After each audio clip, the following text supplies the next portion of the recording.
اسمع، ربنا سبحانه وتعالى مش ضدك. انت لازم تفهم ان ربنا مش ضدك، مش ضد سعادتك. كل حاجة بتحصل معاك دلوقتي ربنا سبحانه وتعالى ليه حكمة فيها. اوعى تفتكر ان ربنا نسيك، لا خالص.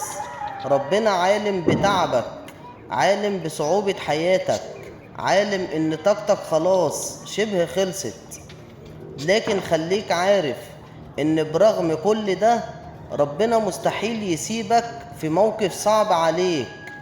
وقريب هتعرف الحكمة دي كويس فاللي انت مريت بيه وصبرت عليه. وما تخافش، مش هيضيعك ولا هيسيبك، وهيعوضك وهيفتح لك بيبان عوض ملهاش آخر. بس انت خليك واثق في ربنا وقول يا رب، وما تنساش تصلي على النبي.